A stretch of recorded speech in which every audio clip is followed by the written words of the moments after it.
Hello আসসালামু আলাইকুম। আমি আজকে হাজির হয়েছি খুবই গুরুত্বপূর্ণ একটি টিউটোরিয়াল নিয়ে। সেটা হচ্ছে দেখুন, আমরা যখন ইংরেজিতে কোনো একটা সেন্টেন্স তৈরি করতে যাই তাহলে কিন্তু আমরা অবশ্যই একটা ভার্বের ব্যবহার করি। সেক্ষেত্রে তিন ধরনের ভার্ব আছে: verbs plus to infinitive, verbs plus ING, verbs plus ING or to infinitive. মানে হচ্ছে দেখুন, আমি যদি বলতে চাই আই ওয়ান্ট টু, আমি যেতে চাই, আই ওয়ান্ট টু গো, নাকি আই ওয়ান্ট গোয়িং, অথবা দুইটি correct, I want to go আর I want to going. So এই বিষয়গুলো কিন্তু আমাদের জানতে হবে। সো আজকে আমি আপনাদের শেখাবো যে ভার্বগুলোর পরেই যদি আরেকটা ভার্ব আসে সেটার সাথে অবশ্যই কি টু ব্যবহার করতে হয়, সেগুলোর সাথে আমরা আইএনজি ব্যবহার করতে পারি না। এবং তারপরে দেখাবো যে ভার্বগুলোর পরে কি সবসময় আরেকটা ভার্ব আসলে তার সাথে আইএনজি হয়, মানে তার সাথে আমরা টু ইনফিনিটিভ ব্যবহার করতে পারি না। এই ভার্বগুলোর পরেই যদি আরেকটা ভার্ব আসে তার সাথে আইএনজি ব্যবহার করতে হয়। এবং তারপরে টিউটোরিয়াল আমি দেখাবো হচ্ছে যে ভার্বগুলোর পরে আমরা চাইলে আমরা যে ভার্বগুলোর পরেই যদি আরেকটা ভার্ব আসে, সো সেই ভার্বের সাথে দ্বিতীয় ভার্বটির সাথে আমরা হয় আইএনজিও ব্যবহার করতে পারি অথবা টু ইনফিনিটিভ, যে কোনো দুইটার একটি ব্যবহার করতে পারি, দুইটি কারেক্ট। সো চলুন তাহলে আমরা আজকের পার্টটি শুরু করি। এবং আজকে আমি আপনাদেরকে 14টি ভার্বস আমি দেখাবো যেগুলোর পরে কি আরেকটি ভার্ব আসলে, যেদিন পরেই আরেকটি ভার্ব আসলে সেটা কি টু ইনফিনিটিভ হয়। দেখুন, প্রথমে যেটা আছে সেটা হচ্ছে ওয়ান্ট। আমরা ওয়ান্ট হতো সবাই জানি, ওয়ান্ট হতো কি কোনো কিছু চাওয়া। সো আই ওয়ান্ট টু গো, আমি যেতে চাই, মানে ওয়ান্টের পরেই যদি আরেকটা ভার্ব আসে সো সেক্ষেত্রে কি আর টু ইনফিনিটিভ হবে, আমাদের খেয়াল রাখতে হবে। এখানে যদি আই ওয়ান্ট গোয়িং বলি তাহলে কিন্তু সেটা 100% ভুল হবে। সো আমাদের কি টু ইনফিনিটিভ করতে হবে, আমাদেরকে ইনফিনিটিভ ব্যবহার করতে হবে, আই ওয়ান্ট টু গো। আর তারপর যেটা আছে দেখুন সেটা হচ্ছে what do you want to do, তুমি কি করতে চাও। সেক্ষেত্রে কিন্তু ওয়ান্টের পর দেখুন টু ব্যবহার হয়েছে, কারণ ডু একটা verb. So what do you want to do, তুমি কি করতে চাও। আর তারপর যেটা আছে সেটা হচ্ছে দেখুন ডিসাইড। ডিসাইড মানে কি কোনো কিছু করার সিদ্ধান্ত নেওয়া সেটা। সো সে এটার পরেই যদি আরেকটা ভার্ব আসে সেটার সাথে কি অবশ্যই টু বসাতে হবে, সে ভার্বটির আগে টু বসাতে হবে, দ্বিতীয় ভার্বটির আগে। যেমন আই ডিসাইডেড টু ল্যান্ড হার মানি, আমি তাকে কি টাকা ধার দেওয়ার সিদ্ধান্ত নিয়েছিলাম সেটা। আর 2 নম্বরে she has decided to sell her car, মানে সে কি তার গাড়িটি বিক্রি করার সিদ্ধান্ত নিয়েছে সেটা।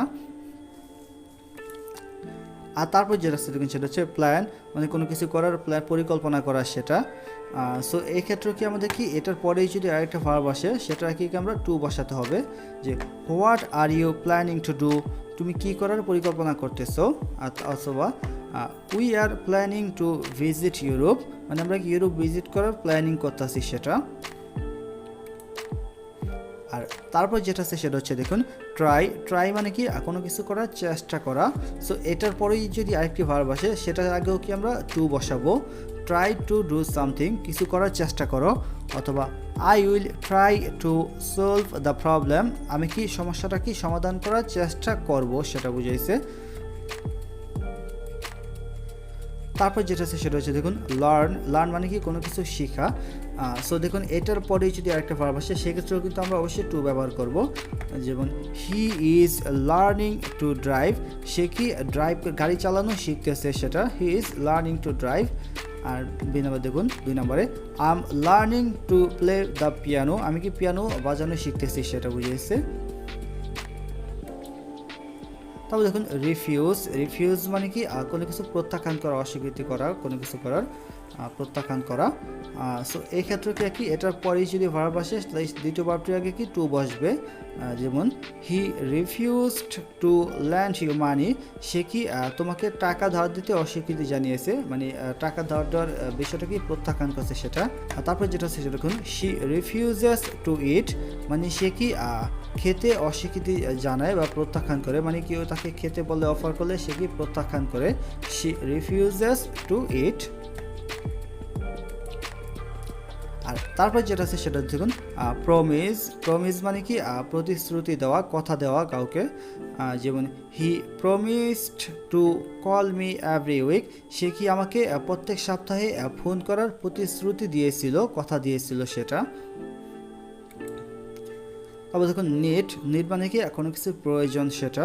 So you need to help her, তোমার কি তাকে সাহায্য করা প্রয়োজন সেটা। আর এখানে একটা বিষয় যেটা নিডটাকে অনেক সময় সেমি মডেল ভার্ব হিসেবে ব্যবহার করা হয়। সো যখন আমরা সেমি মডেল ভার্ব হিসেবে ব্যবহার করব সেক্ষেত্রে আমরা নিডের পরে আর কোনো ইনফিনিটিভ বসে না, সরাসরি ভার্ব বসে ইউ নিড হেল্প। কিন্তু একটা বিষয় খেয়াল রাখতে হবে, ওই সেমি ইনফিনিটিভ হিসেবে যখন ব্যবহার করি সেটা সাধারণত আমরা নেগেটিভের ক্ষেত্রে ব্যবহার করি, পজিটিভে সাধারণত ব্যবহার করি না।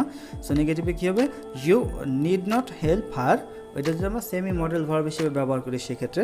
কিন্তু যখন আমরা এভাবে নর্মাল ভার্ব হিসেবে ব্যবহার করব সেক্ষেত্রে নিডের পর কি টু বসবে, ইউ নিড টু হেল্প হার।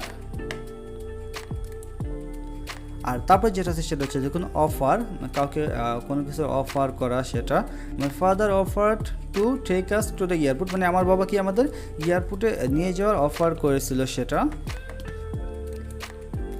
তারপরে এক্সপেক্ট মানে কি প্রত্যাশা করা, আশা করা। He didn't expect to see me, সে কি আমাকে দেখার প্রত্যাশা করেনি সেটা। হোপ, হোপ মানে কি আশা করা। They hope to visit us next year, এখানে দেখুন হোপের পরে কিন্তু আরেকটা ভার্ব আসার কারণে কিন্তু এখানে দ্বিতীয় ভার্বটির আগে টু ব্যবহার করা হয়েছে, খেয়াল রাখতে হবে। দেখুন তারপর যেটা আছে সেটা হচ্ছে চোজ, চোজ এখানে কিন্তু চোজের পরে যদি আরেকটা ভার্ব আসে সে তার আগে কি আমরা টু ব্যবহার করব। হি has chosen to stay here, এখানে দেখুন চোজেন হয়েছে কারণ ভার্ব 3 যেহেতু এটা প্রেজেন্ট পারফেক্ট টেন্স হিসেবে ব্যবহার করা হয়েছে। So he has chosen to stay here. আর তারপরে যেটা আছে সেটা হচ্ছে দেখুন অ্যাগ্রি মানে সম্মত হওয়া কোনো কিছুতে। They agreed to work with us, মানে কি সে কি আমাদের সাথে কি কাজ করতে কি সম্মত হয়েছিল, রাজি হয়েছিল সেটা। They agreed to work with us, এটা কি পাস্ট টেন্স হিসেবে ব্যবহার করেছে অ্যাগ্রি, অ্যাগ্রিড। সো আশা রাখি আপনারা এগুলো বুঝতে পারছেন। এবং যে 14টি ভার্ব আমি দেখালাম এগুলোর পরে কিন্তু ইমিডিয়েট পরে যদি আরেকটা ভার্ব আসে তার সাথে আমরা কি এই দ্বিতীয় ভার্বটির আগে কি আমরা টু ব্যবহার করব, খেয়াল রাখতে হবে। এবং পরের টিউটোরিয়ালে আমি দেখাবো আর যে ভার্ব আইএনজি, আর তারপরটা হচ্ছে আইএনজি বা টু ইনফিনিটিভ যে কোনো টি ব্যবহার করতে পারি এটা। আর ভিডিওটি ভালো লাগলে অবশ্যই আপনারা লাইক করবেন এবং কমেন্ট বক্সে জানাবেন কেমন লাগলো, এবং চ্যানেলটি অবশ্যই সাবস্ক্রাইব করে রাখবেন।